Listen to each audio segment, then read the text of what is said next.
Welcome back.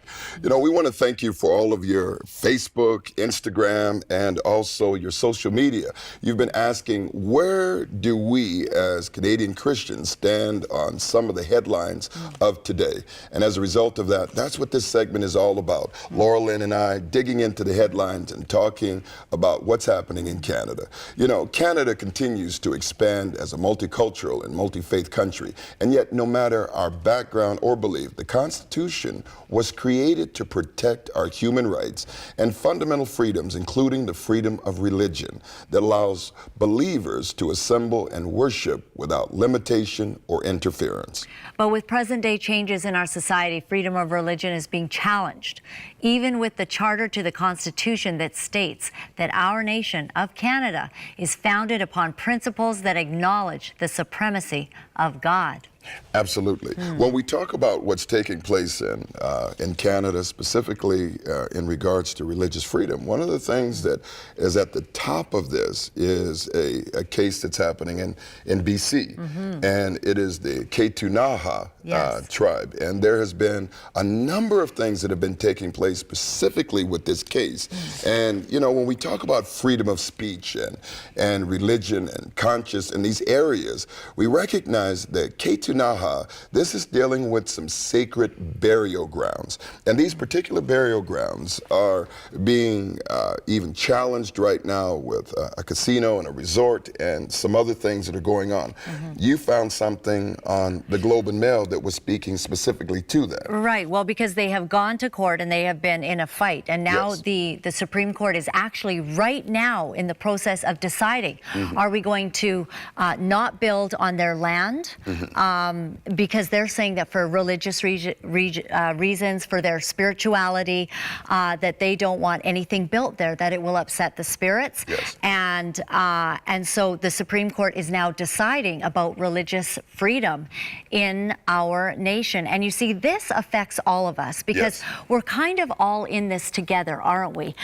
There are many different religions, and we need to protect the right and the freedom of religion no matter what, because that is our inherent right, actually, from God first and from our country. One of the things that the head of the Evangelical Fellowship of Canada, Bruce Clemenger, he said specifically about this case, he said, the stakes are high in the Ktunaxa case, especially given the possibility that the decision in this case could very well have an impact on the outcome of the Trinity Western University religious freedoms case, that all Canadians who care about religious freedom need to pay attention to what the outcome of this case will be, because it will be pivotal. Right. And that's a case that I know that you've been very passionate about, and you've had some interviews with some of the key figures at Trinity Western. In fact, we've aired those, and we've had a tremendous success in British Columbia, and we celebrated that as British Columbians, but it is not done. Now, give us a definition, Laura Lynn, of what is this religious freedom according to our Charter of Rights. Well, absolutely. I mean, in Canada, how blessed are we? It says that our freedoms include a section in the Canadian Charter of Rights that says freedom of conscience, conscience and religion. So what we believe deeply in our conscience, we have the freedom to believe whatever that is.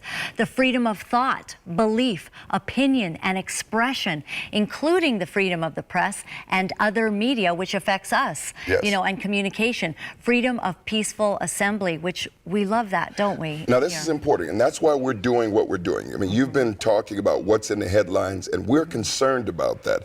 Just as recent as last year, the Court of Appeals in Nova Scotia said this. He says, we have taken some comfort that the Court of Appeals was very clear that we have, as a board mandate, overstepped our authority, so we will not be challenging the Trinity Western University case. Now, that was a major win that has taken place in this religious freedom, but it's only one of many that we need to continue on with. So what we're asking you to do is to continue to pray. We will make sure that we, on our website and even on Facebook, will have a place where you can not only write to us, but also tell us what's going on, but be active, because we cannot allow, in this 150th anniversary of this nation, our religious freedoms to be just completely released. Absolutely, Brian.